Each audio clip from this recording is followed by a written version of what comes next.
Não são só as grandes equipes que chegam longe na Libertadores. O maior torneio do continente pode ficar atrás de outras grandes ligas no quesito técnico, mas é de longe dos mais emocionantes disputados dentro do campo. Por isso vemos tantos times sem muita tradição chegando longe na competição. Então neste vídeo eu vou te mostrar os 6 maiores zebras na Libertadores. 6 colocados, São Caetano em 2002.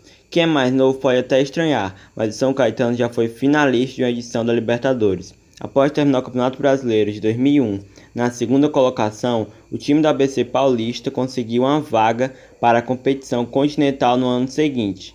E podemos dizer que não decepcionou, né? Após passar em primeiro lugar num grupo com Cerro Porteño do Paraguai, Alianza Lima do Peru e Cobreloa do Chile, o Azulão começou a aprontar para cima de grandes clubes no mata-mata. Tanto contra a Universidade Católica do Chile nas oitavas, quanto contra o Peñarol do Uruguai nas quartas, o São Caetano conseguiu levar a decisão para os pênaltis e vencer. Contudo, o São Caetano não conseguiu levantar a taça. Após uma vitória por 1 a 0 no jogo de ida da final contra o Olímpia, os brasileiros acabaram cedendo à pressão dos paraguaios. Apesar do Pacaembu lotado e a vantagem de 1 a 0 no primeiro tempo da volta, o Olímpia conseguiu virar sobre o São Caetano, forçando a decisão por pênaltis. A equipe do ABC perdeu 2 cobranças e viu o time de Assunção acertar todas as penalidades, comemorando o título da Libertadores pela terceira vez. Quinto colocado, Once Caldas, 2004. Se o São Caetano não conseguiu chegar à glória eterna, um time modesto da Colômbia teve essa felicidade 2 anos mais tarde. Após passar em primeiro no seu grupo, o Once Caldas chegou na fase de mata-mata sem chamar muita atenção, mas acabou se tornando uma das maiores zebras da história da Libertadores. Depois de passar pelo Barcelona de Guayaquil nas oitavas, o time de Manizales derrubou 2 brasileiros, o Santos nas quartas e o São Paulo nas semis, para chegar até a final. No duelo de ida contra o multicampeão Boca Juniors da Argentina, a equipe segurou o empate 0 a 0 no estádio La Bombonera, em Buenos Aires. Depois de um empate 1 a 1 na volta, o jogo foi para decisão por pênaltis, e quem se deu melhor foi o Once Caldas, já que os jogadores do Boca perderam todos os 4 pênaltis batidos. Uma conquista inédita para o clube colombiano. Quarto colocado, a LDU, em 2008. O grande momento do futebol equatoriano no continente ocorreu em 2008, com a Liga Desportiva Universitária, a LDU. Mesmo passando em segundo lugar do grupo para o mata-mata, o time contava com uma arma muito forte para os momentos decisivos, a altitude de Quito. Depois de passar pelos Estudiantes da Argentina, nas oitavas, os equatorianos venceram São Lourenço nas quartas e o América do México nas semis, para disputar a final contra o brasileiro Fluminense. No jogo de ida, o clube de Quito soube aproveitar bem a altitude e abriu 4 a 2 por cima dos cariocas.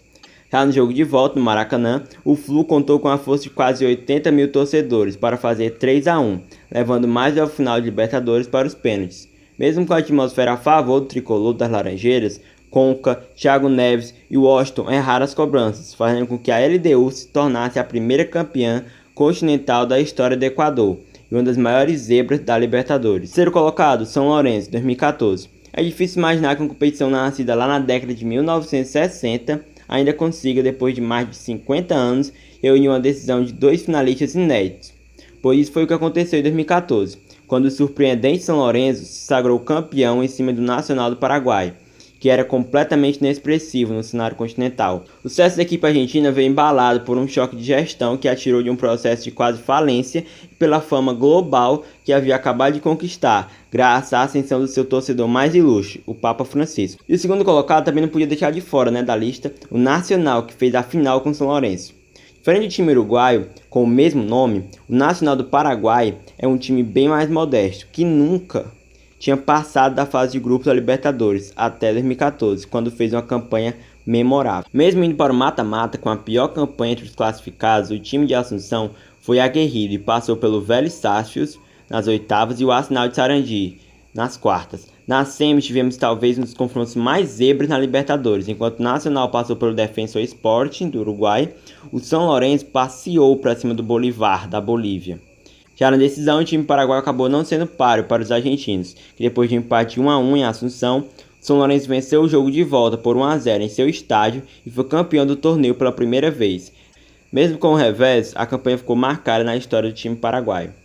E o primeiro colocado é o Independiente Del Valle, em 2016. Apesar de hoje ser bem conhecido pelos brasileiros, o Independiente Del Valle teve uma ascensão meteórica na última década. Após entrar na primeira divisão do Equador em 2010, a equipe de São Golquí participaria de uma final continental anos mais tarde. Depois de passar em segundo lugar no grupo para o mata-mata, o Del Valle teve que derrubar gigantes para avançar de fase. Nas oitavas, precisou enfrentar o River Plate. Nas quartas, foi a vez de enfrentar o Pumas, do México. Por fim, nas semis avançou sobre o Boca, para chegar à final. Na decisão contra o Atlético Nacional, o time conseguiu segurar o empate 1-1 em casa, na ida. Porém, na volta, a equipe perdeu por 1-0 e acabou sendo a vice-campeã do torneio. Mesmo sendo uma zebra na Libertadores em 2016, o Independente Del Valle se tornou mais influente ao longo dos anos, ganhando até uma Copa Sul-Americana em 2019. Muitos times podem ser considerados surpresas hoje, mas ninguém sabe qual poderá ser o status de cada um nos anos seguintes. E para você ficar por dentro das principais curiosidades e notícias sobre o seu time, se inscreve aqui no canal e a gente se vê no próximo vídeo. Valeu!